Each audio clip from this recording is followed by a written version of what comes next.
What's good, fam? Queen Common Sense coming back to you again with another one. And we are discussing bitter elders who are very toxic and who are saboteurs of their own children, mainly daughters. Um, I've been at this a minute, this survival thing, and taking a deep dive into shadow work and doing my best to heal and alleviate a lot of the narcissistic fog that I had been under most of my young adult years and my childhood.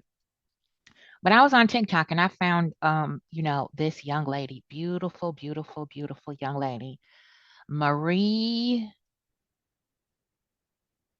Revere, and she is a entrepreneur. She started out as a senior in high school. I think she grew up abroad over in Korea, Japan, somewhere. We're going to find out a little bit more about her. I just kind of been browsing through her videos briefly, and I found a couple that I wanted to start out with to display and illustrate exactly what I'm talking about with these bitter, mentally disturbed, emotionally detached mothers who have brilliant daughters, and instead of embracing their gifts, they try to put out the light and the life within their own child. So we're going to get started here real quick. This is the owner and operator of Moon. She has a YouTube channel. Here she is. Lovely lady. As you can see, she's quite busy, as has been quite busy. The most recent post here is about 5 months ago because I think she is exploding, just like our lovely Dr. Melody Cherie. But this was a young lady, young girl, started a business, it exploded, and guess who? Her mother tried to destroy her business. Why? We'll find out. Stay tuned. Let's go. Y'all tell me what you think about this one.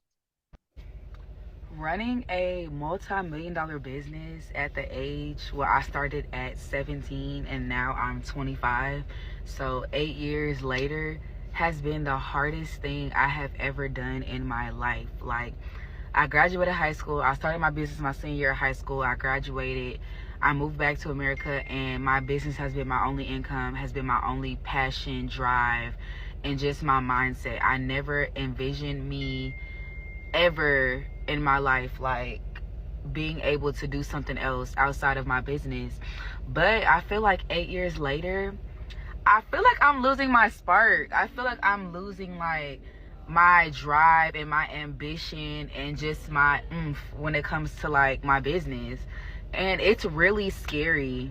And I really hope that I'm not alone when I say this, but I just feel like I don't know, and that's what's bothering me. But like, running a business is so hard, especially when you don't have any job experience or you haven't met people or have people around you that is business like-minded. When you're up here, meaning like you have the business, but everybody around you doesn't understand or hasn't been to the level yet to really help you or assist you.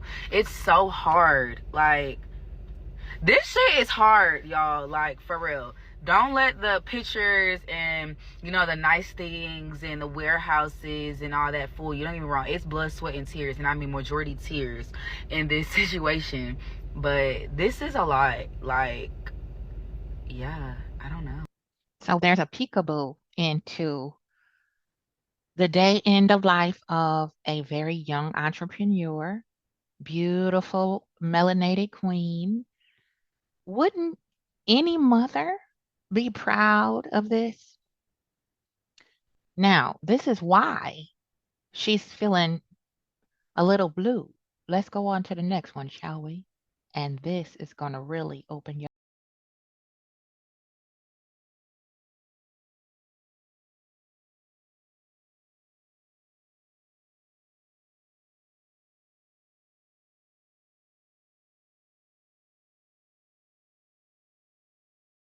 Busy, busy, busy, working on her thing, doing her thing, right?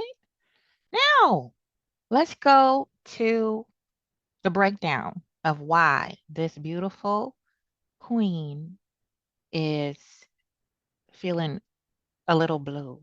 And I kind of don't blame her because I parallel a lot of what she's saying personally and professionally with friends and family. Thankfully, not currently, but I have been through it when it comes to my personal business and the blood, sweat, and tears that I put into it to get it off the ground with zero help. Okay. Zero handouts, zero freebies. Let's go. Let's jump into it. Let's peep this together. Here's a story of how my business destroyed my entire family, and I am now 4 years no contact with anyone in my remote family. So, okay, and also, by the way, when I say immediate family, that means my mother, my stepmom, my stepsister, my cousins, my auntie, uncles, my, everybody besides my dad. Now, let me give a quick backstory on my business and pretty much like how I was even able to do that. So, I started my business 8 years ago when I was 17 years old, my senior year of high school, and I struggled with acne. I started getting all of my first pimples during my senior year of high school. It's prom, senior pictures, graduation, field trips, all this. So, I started getting my first pimple, and I got it right in the middle of my forehead. And then eventually, I started spreading everywhere. Isn't this so similar to Melody Cherie and what she was experiencing as a young woman? She had a few skin issues, little eczema. The hormones are changing. You're growing up. Your estrogen, your body is developing into a woman, for being for your reproductive time. It's a big deal. It's really hard to process if you don't have the proper education of the anatomy. Melanated women's bodies are very unique. Young women, you starting to, might be interested in young boys, young men. You don't know what to do with all that. You don't know where to put it, right? So you need a little guidance, you need a little advice, you need some wisdom, you need some leadership, some softness, some nurturing during this time. And this young lady jumped right on top of it and created her a product. Let's go. Everywhere. So I grew up overseas in Seoul, South Korea, and I was trying Cetaphil, any type of brand you could think of, Clean and Clear, a lot of Korean skincare, and it just was not helping my skin. So I ended up moving back to America after I graduated in July of 2017. And I was always very into like my own body wash, body care type of situation. So I ended up making a body oil named Rose Galore. And I put it on my website. And at the time, I was only selling shimmer body oils and a few lip glosses at the time. So I ended up putting my body oil named Rose Galore on there, and Rose Galore eventually became a facial product. One of my customers brought it, used it on their face, it cleared their face. I posted it before or after, and my customers was like buying it back to back to back. But I had coconut oil in it. So I reformulated it and I added more healthier, not so yeah.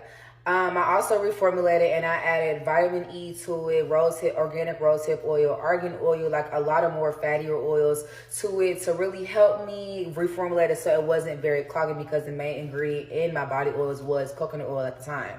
So moving forward, I ended up doing that and my business blew up and I had a major success with my Rose Galore facial oil, which was good for, clearing everybody's blemishes, acne, hyperpigmentation, whatever you could think of.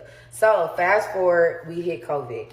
And my family now has fully transitioned from working underneath me, whether it was coming after work, working for me full time, or whatever the situation was. Everybody was under the impression we work for Moon, we work underneath you, we are doing this, we're all together, we're all one unit. All right, cool.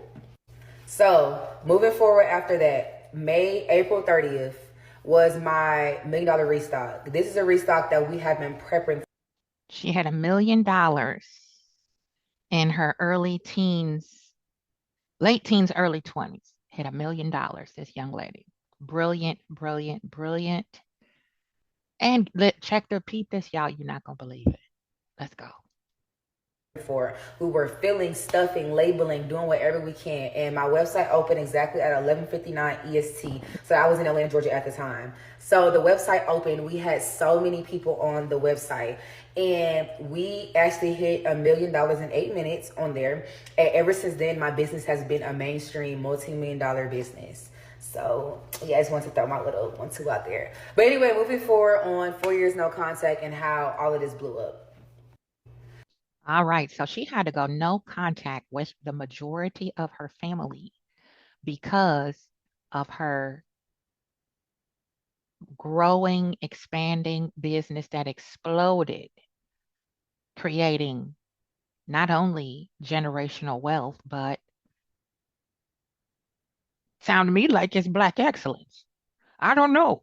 But y'all tell me what you think in the comment section. Drop them eagle feathers for me. Okay. Let me know what you think about this, young lady, and stay tuned for part two. We're going to get down deeper into what had happened, why she had to cut off her mother on down the line, everybody except her father. Isn't this crazy, y'all? No contact is not to punish your aggressor, it's to preserve your mental health. Never feel guilty for going no contact with someone who makes you feel uncomfortable, takes you out of character, is dangerous to your mental, physical, emotional well being and safety. Okay, I can't say that enough. I have had it with these people on these reality shows and on these YouTube, social media streets with coming for not just Melody Cherie herself, but coming for the millimeters. We are their scapegoat to everything that ails them. Okay. And all you don't have to do anything to anybody. All you have to do is cut them off and they will tell you and confirm exactly who they are. Okay. So for right now, I'm going to get the heck out of here. Okay. But I love you. And let me know. Come on, let's chop it up in the comment section, people. If you haven't already, hit that like button, share, and subscribe if you want to bless the channel. It's Cash App Queen, QWEEN 1971. Okay. And we're going to be out for right now, but stay tuned. Stay tuned for part two.